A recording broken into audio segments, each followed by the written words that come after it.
야고보서의 주제는 행함이 있는 참 믿음입니다. 그 행함은 자기의 의지나 노력으로 이루어지는 게 아니다라는 것을 이야기를 해주고 있죠. 다시 말해서 십자가 복음으로 인해서 이루어지는 그 은혜를 이야기하면서 행함이 수반되지 않는 믿음을 죽은 믿음으로 규정을 하고 있습니다. 야고보서 2장 26절 말씀이 이렇게 저희들한테 가르쳐주고 있죠. 영혼이 없는 몸이 죽은 것과 같이 행함이 없는 믿음은 죽은 것이다. 야고보서 기자의 끊임없는 그러한 관심은 믿는 사람들이 왜 그렇게 사느냐라는 그런 이야기예요.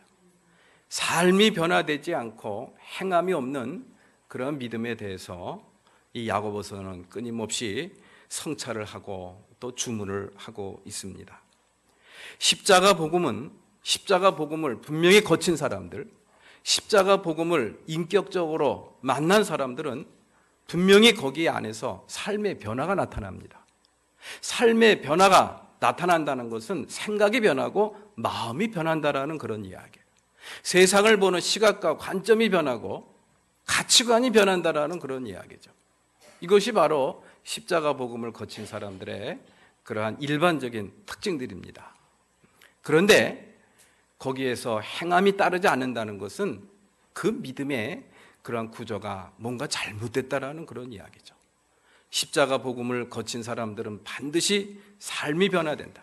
생각이 변화되고 마음이 반드시 변화된다. 거기에 수반되는 것이 행동이다. 따라서 행동이 수반되지 않고 거기에 삶의 변화가 수반되지 않는 믿음은 거짓 믿음이다. 이렇게 야고보 기자는 저희들한테 끊임없이 반복해서 가르치고 있습니다. 오늘 본문 말씀은 그렇게 십자가 복음을 통과한 사람들의 변화된 모습을 저희들한테 두 가지를 소개를 하고 있습니다. 여기서 두 가지 소개를 하는 모습을 보면은 이 야고보 기자가 속한 그러한 초대교회 신앙 공동체의 모습을 저희들한테 아주 적나라하게 고스란히 보여주고 있습니다. 이래야 되는데 그렇지 않은 그러한 모습들, 분명히 십자가 복음을 거친 사람들은 이렇게 살아야 되는데 그렇게 살지 못하는 모습들을 갖다가 이제 역설적으로 지적을 하면서 십자가 복음을 통과할 것을, 십자가 복음을 인격적으로 만날 것을 여기서 야고보 기자가 이야기를 하고 있습니다. 십자가 복음을 통해서 거듭난 사람들에게 나타난 거룩한 변화의 모습들, 그 두 가지 모습을 오늘은 어떻게 저희들한테 전해주고 있는가. 이 거룩한 변화된 모습의 두 가지는 역설적으로 우리의 현실과 문제점들을 성찰하면서 십자가 복음으로 변화받을 것을 저희들한테 주문을 하고 있습니다. 먼저 첫 번째로 십자가 복음으로 변화된 삶의 그 첫 번째 모습을 오늘 본문 말씀 11절 말씀을 통해서 저희들한테 이렇게 우회적으로 역설적으로 이야기를 해주고 있습니다. 형제 자매 여러분, 서로 헐뜯지 마십시오. 자기 형제 자매를 헐뜯거나 심판하는 사람은 율법을 헐뜯고 율법을 심판하는 것입니다. 예수 믿고 하나님의 자녀가 된 사람들, 구원받은 사람들, 속죄함의 은혜를 받고 죄의 용서함을 받은 사람들, 그런 구원의 감격과 감동으로 뭉쳐진 신앙 공동체 안에서 이상한 일이 벌어졌습니다. 서로 헐뜯는 거예요. 헐뜯는 겁니다. 자기 형제를 헐뜯고 심판하는 그런 일들이 비일비재하게 일어나더라는 그런 이야기예요. 왜 그러지? 그러면서 그러한 사람들한테 12절 말씀에 이 야고보서 기자는 이렇게 되묻고 있습니다. 도대체 그대가 누구이기에 이웃을 심판합니까? 당신들이 누군데? 당신들이 뭔데? 그렇게 함부로 이웃을 심판하고 헐뜯고 그렇게 비방을 하느냐라는 그런 이야기. 여기서 헐뜯는다라는 것은 카탈랄레오라는 그런 그리스어인데요. 이것은 다른 사람을 대적하여 말한다라는 뜻입니다. 다시 말해서 상대방에게 불리하게 말하는 그런 행위입니다. 여기서 말을 할 때는 그것이 사실이든 진실이든 또 거짓이든 아무 상관이 없어요. 그것이 사실이라고 하더라도 그 사람에게 불리하다고 하면은 그것을 그대로 이야기를 하는 겁니다. 또 그 사람에게 불리하게 작용을 할 거라고 한다면은 거짓이라도 이야기를 하는 거예요. 상대방에게 불리하게 이야기를 하려고 하는 그런 태도, 이것을 갖다가 카탈랄레오, 그런 헐뜯는다라는 그러한 용어로 여기 표현을 하고 있죠. 요즘에 우리 사이에서 이 거짓 뉴스라는 것이 많이 나돌고 있다라는 그런 이야기를 많이 듣게 됩니다. 지난주에는 우리 한겨레 신문에서 아예 연재로 이 거짓 뉴스에 대해서 탐사 보도를 하는 것을 보았어요. 여러분들 이거 조심해야 됩니다. 이게 아주 우리나라 정치 현실에서 아주 이 없어져야 될 아주 참 부끄러운 모습이기도 합니다. 이것은 사실이든 거짓이든 상대방에게 뭔가 저 사람을 무너뜨려야 되겠다라고 타겟이 정해지면은 그 사람을 향해서 온갖 불리한 이야기들을 막 쏟아내는 거예요. 그것이 사실이든 거짓이든 아무 상관이 없습니다. 그런데 그러한 거짓 뉴스에 가장 많은 이 제조자와 유포자가 바로 교회래요. 깜짝 놀랐습니다. 왜 그럴까? 참 이상한. 가장 진실을 말하고 목에 칼이 들어와도 진실을 말해야 할 이 교회와 신앙인들이 왜 거짓 뉴스에 온상이 되고 세상 사람들로부터 거짓 뉴스의 유포자라는 그러한 이야기를 우리 교회가 오늘날 듣게 되었을까, 참 슬픈 생각이 들었습니다. 어쨌든 이렇게 상대방에게 불리하게 말하는 그런 태도, 이것은 예수 믿고 거듭난 사람들, 또 십자가 복음을 통과한 사람들은 이렇게 하면 안 된다는 그런 이야기예요. 명백한 사실입니다. 맞는 말이에요. 분명히 눈으로 확인했고 또 증거도 있습니다. 그럼에도 불구하고 그 사람에게 불리하게 작용이 된다고 하면은 하라는 거예요? 하지 말라는 거예요? 하지 말라는 그런 이야기입니다. 모른 척 하라는 그런 이야기예요. 눈 감아줄 수도 있다라는 그런 이야기입니다. 까발리지 말라는 그런 이야기예요. 그럼에도 불구하고 우리가 그렇게 사람들을 헐뜯고 비방하고 그리고 분쟁과 다툼을 일으키는 그러한 이유는 왜 그럴까? 왜 이렇게 우리는 상대방에게 불리하게 말하는 그런 태도를 버리지 못할까? 상대방을 이미 자기 기준으로 판단했기 때문에 그런 거예요. 이것을 갖다가 성경에서는 아주 굉장히 하지 말라라고 완곡하게 표현을 하고 있습니다. 상대방을 자신의 기준으로 함부로 판단하지 말라는 그런 이야기. 저 사람은 좋은 사람, 저 사람은 나쁜 사람, 저 사람은 선한 사람, 저 사람은 악한 사람, 이런 식으로 판단하고 자기 기준으로 판단을 하게 되면은 그 다음부터는 자기 마음에 드는 사람, 자기 마음에 드는 사람, 좋은 사람이라고 판단된 사람들한테는 절대로 헐뜯는 말 하지 않습니다. 그런데 저 사람은 내 편이 아니야, 저 사람은 나쁜 사람이야, 저 사람은 악한 사람이야, 이런 식으로 한번 판단을 하고 나면은 그 사람에 대해서는 온갖 불리한 이야기들을 쏟아놓는 그러한 우리의 모습을 우리는 발견을 하게 되죠. 그렇게 하지 말라는 그런 이야기. 함부로 남을 판단하라는 것은 우리의 영역이 아닙니다. 하나님의 영역을 침범하는 거예요. 그래서 로마서 2장 1절 말씀에 이렇게 저희들한테 가르쳐주고 있습니다. 그러므로 남을 심판하는 사람이요 그대가 누구이든지 죄가 없다고 변명할 수 없습니다. 그대는 남을 심판하는 일로 결국 자기를 정죄하는 셈입니다. 남을 심판하는 그대도 똑같은 일을 하고 있기 때문입니다. 그렇습니다. 남을 헐뜯는 것은 남에게 불리하게 이야기하는 것이고, 남을 불리하게 이야기하는 것은 그 상대를 자기의 기준으로 판단을 했기 때문에 그런 일들이 벌어지게 된다라는 그런 이야기. 여러분들 추석 때 여러분들 잘 지내셨겠지요. 우리 이 교우들 가정들은 그런 가정들이 거의 없겠습니다만은 이 명절 때만 되면은 가족 간의 분란과 분쟁, 다툼이 끊이지 않는 데가 참 많습니다. 그 왜 그럴까? 그 1년 만에 한두 번 만나가지고 명절 때 만나서 사이좋게 의좋게 지내면 참 좋은데 그게 안 되는 거예요. 명절 때만 되면 소가리를 하고 또 마음의 상처를 받는 그런 일들을 많이 보게 됩니다. 그게 여기서부터 비롯된 거예요. 그런 삶의 뿌리 깊은 고통, 그것이 바로 저 사람은 나쁜 사람이야, 저 사람은 덜된 사람이야, 저 사람은 나를 싫어해, 저 사람은 나를 좋아해, 이런 식으로 자기 기준으로 이미 사람을 정죄하고 판단을 해놨기 때문에 그 다음부터는 그 사람한테 나가는 말이 곱지가 않습니다. 또 그 사람이 나한테 하는 말도 곱게 들리지가 않아요. 그러니까 만나면 불편한 거예요. 이거를 극복해야 됩니다. 우리 그리스도인들은 함부로 자기의 기준으로 상대방을 판단하지 말래요. 규정하지 말래요. 정죄하지 말래요.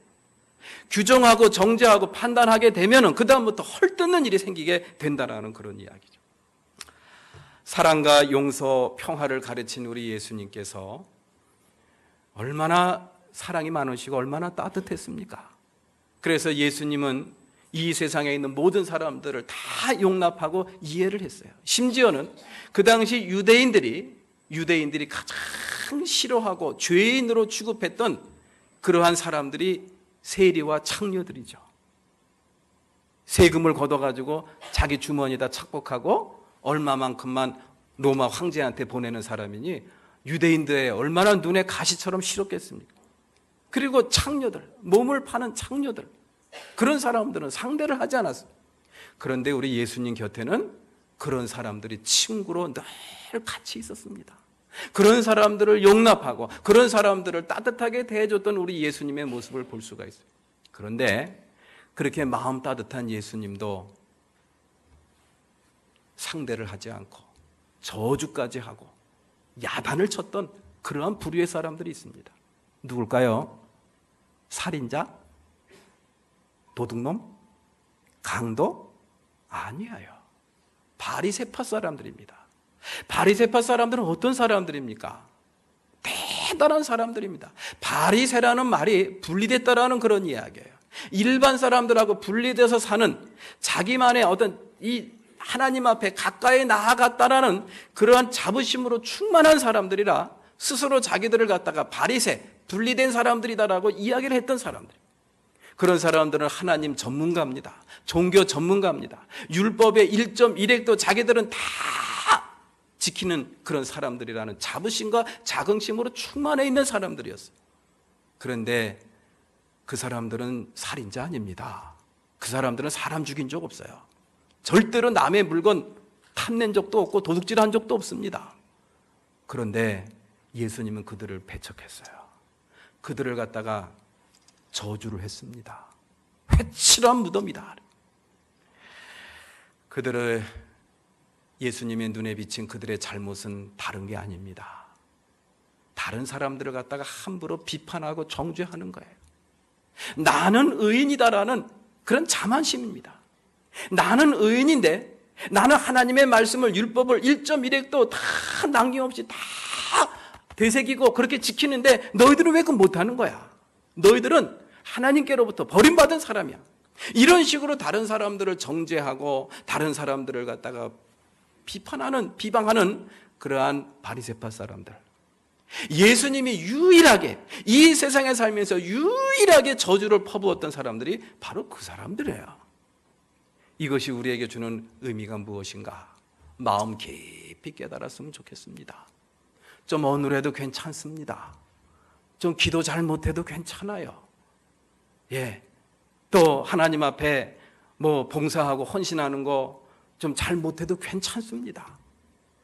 그러나 예수님께서는 그런 것들은 다 용납하고 이해를 해도 자기 의에 빠진 자기 교만한 사람, 교만에 빠진 사람들, 그리고 자기 의로 다른 사람들을 함부로 심판하고 정죄하고 비방하는 사람들, 이런 사람들은 하나님이, 우리 예수님이 용납을 하지 않았습니다.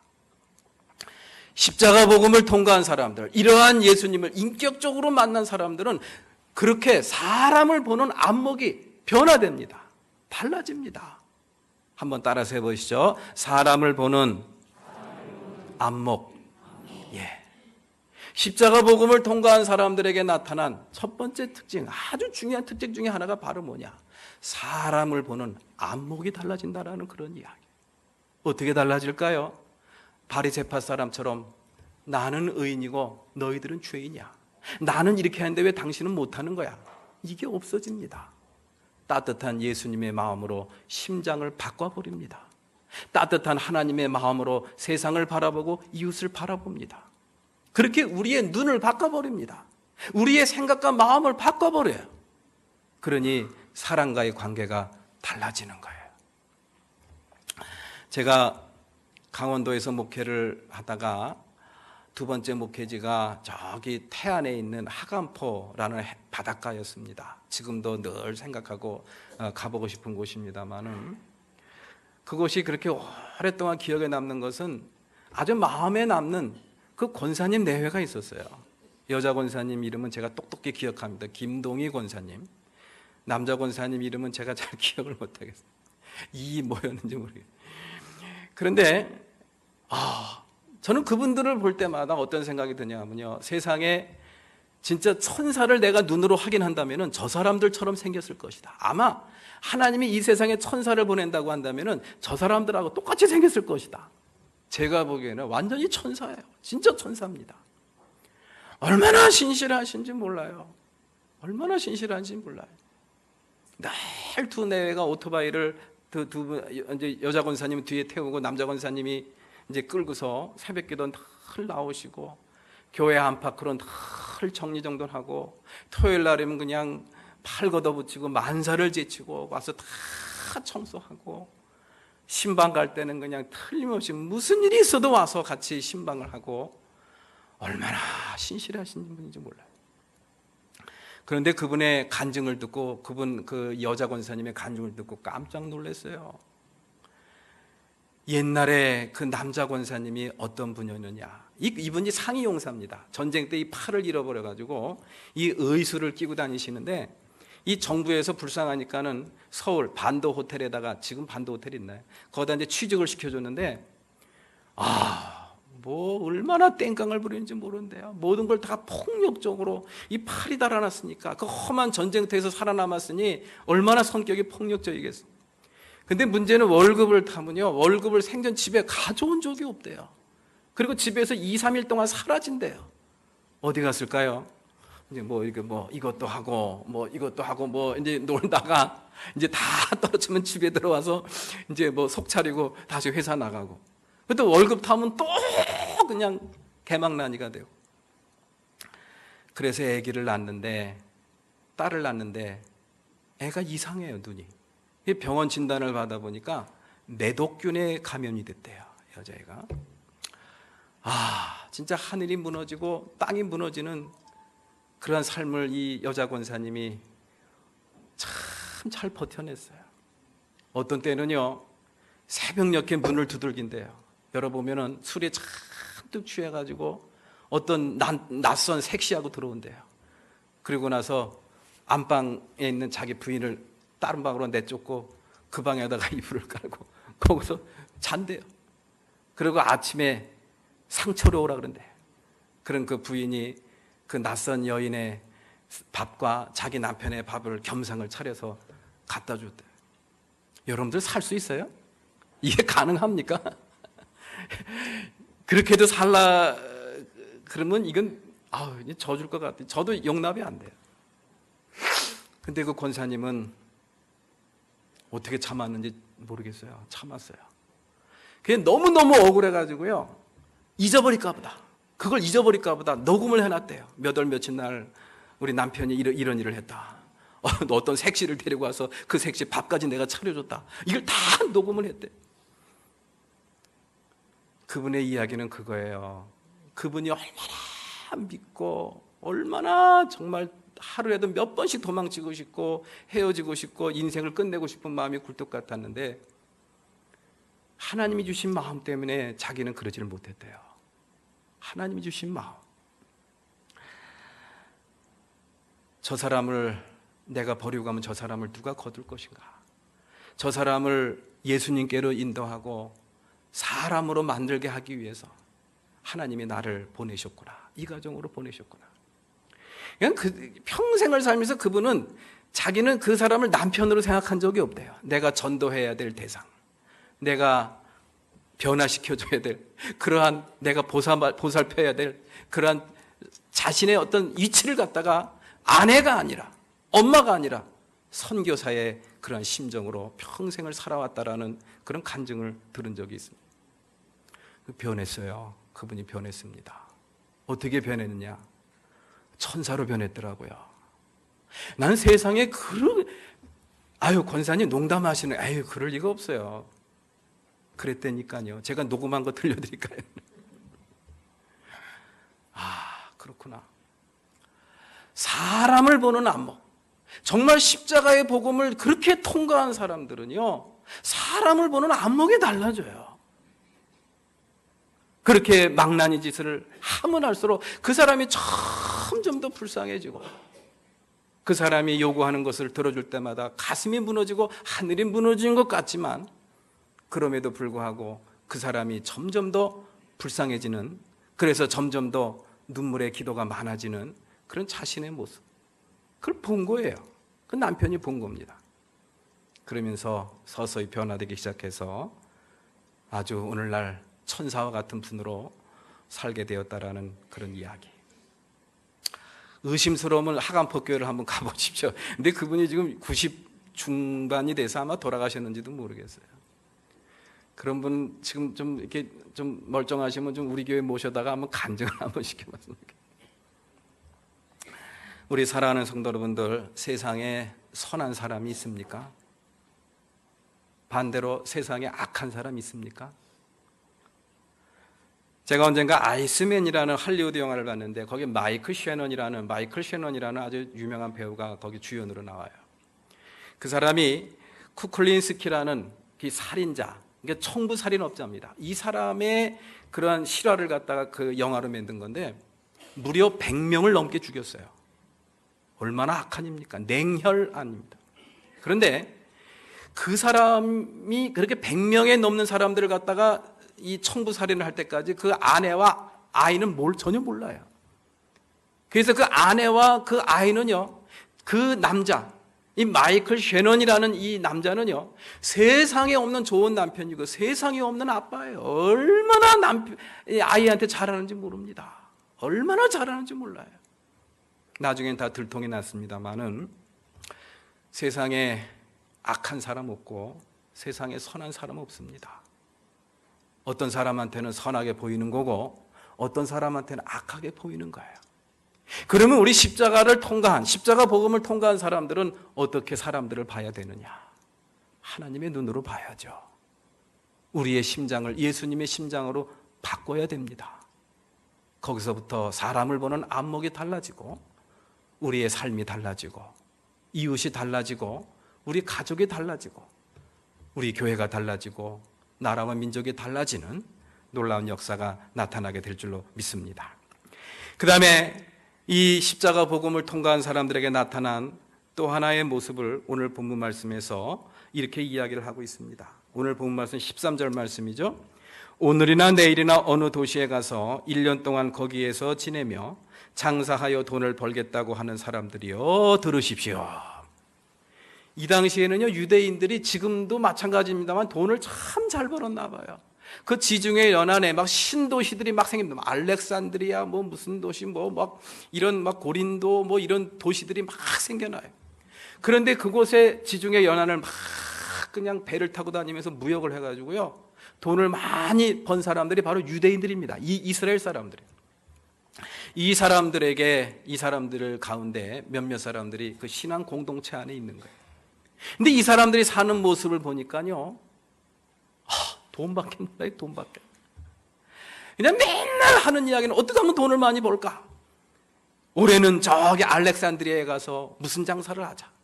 다음에는 저기 코린토에 가서 무슨 장사를 하자. 이번에는 저기 어디 스페인에 가서 무슨 장사를 하자. 맨날 이것만 이야기하고 그것만 신경을 쓰는 그런 사람들의 모습을 이 야고보 기자가 본 겁니다. 저 사람들은 도대체 왜 사는 거지? 그러면서 그들에게 주는 말씀이 14절 말씀이에요. 14절 말씀. 여러분은 잠깐 나타났다가 사라져버리는 안개에 지나지 않습니다. 너희들이 평생을 살 것처럼 그렇게 살지만은 너희들은 잠깐 있다가 사라져버리는 안개와 같은 인생, 안개와 같은 존재라는 것을 너희들은 분명히 깨달아야 된다. 오늘 어디 가서 일하고 오늘 내일 어디 가서 돈 벌고 무슨 사업을 이렇게 해가지고 뭐 이렇게 사업장을 내가지고 뭐 돈을 얼마나 벌고 하는 거 그래 좋다. 그런데 문제는 그것 때문에 진짜 중요한 삶의 본질을 잃어버리는 거. 그걸 갖다가 여기서 야고보서 기자가 이야기를 하고 있는 것이지요. 여러분들 열심히 돈 버십시오. 열심히 일하십시오. 열심히 저축하십시오. 열심히 공부하고 자격증도 많이 따십시오. 그런데 중요한 것은 그거의 의미입니다. 이것이 하나님께 무슨 의미가 있는 것인가? 나의 삶에 어떤 의미가 있는 것인가? 의미는 추구하지 않고 의미는 생각하지 않고 무조건 재밌으니까 좋으니까 다른 사람들한테 자랑하고 싶으니까 이런 것만 쫓아가다 보면은 우리의 삶에 남는 것이 없다라는 그런 이야기예요. 언젠가 오래전에 평화시장에서 지게꾼을 하면서 돈을 갖다가 적금 5천만 원을 타가지고 사람들한테 깜짝 놀래킨 그러한 사건이 있었어요. 이거 오래전 이야기죠. 지금은 지게꾼이 거의 없더라고요. 지금은 다 오토바이로 하더라고요. 그런데 그분이 진짜 한 푼 두 푼 모아가지고 5천만 원 적금을 타가지고요 저축상을 탔어요. 올해 저축상, 저축대상. 그래가지고 이 방송사 기자가 그 사람하고 인터뷰를 하는 겁니다. 아이고 축하드립니다. 5천만 원 어떻게 모았습니까? 예, 먹고 싶은 거 안 먹고요. 가고 싶을 때 안 가고 입고 싶은 거 이렇게 절약해가지고 이렇게 5천만 원 잘 모았습니다. 상금도 많이 타셨네요. 예, 많이 탔습니다. 그 상금 뭐 하실 거예요? 저금할 겁니다. 그 저금해서 뭐 할 겁니까? 그거 갖고 또 저금할 겁니다. 그 적금 타서 뭐 할 건데요? 그거 갖고 또 저축할 겁니다. 그래서 이 방송사 기자가 더 이상 인터뷰를 하지 못했대요. 왜? 계속 저금하는 것으로 나갈 거니까. 돈 벌어야죠. 돈을 벌어서 뭐 할 겁니까? 이 돈 버는 것에 집중하다 보니까요 사람들이 돈 버는 재미가 하나의 삶의 목표가 돼버리고 말아요. 의미가 없습니다. 왜 버는지 상관이 없어요. 그냥 버는 재미예요. 쌓이는 재미입니다. 그러한 그렇게 살아가는, 그렇게 하루하루 의미 없이 살아가는 사람들한테 던지는 이 야고보서 기자의 이야기. 이 사람들아 봐라. 너희들이 그렇게 계획하고 너희들이 그렇게 재미를 쫓아가면서 신나게 열정적으로 살고 있지만 어느 순간인가 나타났다가 없어지는 안개와 같은 것이 너희들의 존재고 인생이니라. 중요한 것을 잡으라는 그런 이야기예요. 삶의 본질을 깨달으라는 그런 이야기입니다. 삶의 의미를 추구하는 사람이 되라는 그런 이야기. 그 삶의 의미를 추구하라는 뜻에서 우리 야고보서 기자가 저희들한테 주신 말씀이 바로 15절 말씀이에요. 15절 말씀 다 같이 한번 읽어볼까요? 15절 시작. 주님께서 원하시면 우리가 살 것이고 또 이런 일이나 저런 일을 할 것이다. 아멘. 의미를 놓치고 재미만 추구하며 살아가는, 그래서 하루하루 무의미하게 살아가는 사람들에게 주시는 말씀. 주님께서 원하시면, 이것이 우리의 삶에 있어서 무슨 일을 계획하고 무슨 일을 이루기 전에 제일 먼저 우리 가슴속에 새기고 우리가 물어야 될, 또 우리가 외쳐야 될, 질문해야 될, 스스로 질문해야 될 그러한 우리의 삶의 구호라는 그런 이야기예요. 주님께서 원하시면, 주님께서 원하시는 것, 그것을 붙잡고 사는 것, 그렇게 살다 보니까 나의 계획을 붙잡고 사는 것이 아니라 하나님의 계획을 붙잡고 살게 됩니다. 하나님의 계획을 붙잡고 사는 사람에게는 하나님이 친히 개입하십니다. 하나님의 계획은 저리 뒤로 하고 자신의 계획을 앞세우고 나가는 사람, 하나님은 어떻게 할 수가 없어요. 그러다가 위태위태하면 하나님께서 한 방 치시는 거죠. 그러다가 하나님의 계획을 다시 한번 바라보게 되기도. 우리 사랑하는 성도 여러분들, 자기의 계획을 버리고 하나님의 계획을 붙잡고 살아가는 그런 성도가 다 되시기를 바랍니다. 그러면은 무엇을 하든지, 무엇을 계획하든지 이러한 질문을 던져야 돼요. 하나님께서 원하시면, 하나님께서 원하시는 것이 무엇입니까? 이거는 내 의지와 내 노력과 내 판단으로 잘 안 됩니다. 십자가의 복음을 통과한 사람들, 십자가 앞에 늘 마주하며 사는 사람들은 이러한 질문을 할 수가 있어요. 이런 삶의 본질을 깨닫고, 그래서 자신의 계획과 자신의 자랑을 내버리고 하나님의 계획을 붙잡고 살아가는 그러한 성도가 될 줄로 믿습니다. 그러한 사람들이 잘 사는 사람들입니다. 그러한 사람들이 성공하는 사람들이에요. 그렇게 살아가시는 우리 모든 성도가 되시기를 주의 이름으로 축원합니다. 저와 여러분들 삶 속에서 주님이 원하시면 이것이 삶의 우선순위가 되기를 바랍니다. 거기서 저와 여러분들 삶 속에는 삶의 의미가 부여됩니다. 거기서 하나님의 개입이 시작이 됩니다. 하나님의 개입이 시작이 되면서 우리의 삶이 기적 속에 기적이 일어나게 되고 놀라운 역사와 은총 속에 거하게 될 줄로 믿습니다. 그렇게 되기 위해서는 십자가 복음을 반드시 통과해야 돼요. 건성으로 통과하는 것이 아니라 인격적으로 통과를 하셔야 됩니다. 그래서 참으로 하나님의 은총 가운데 저와 여러분들에게 주어진 삶을 은혜 가운데 성공적으로 잘 살아가시는 저와 여러분들의 삶이 되시기를 축원합니다.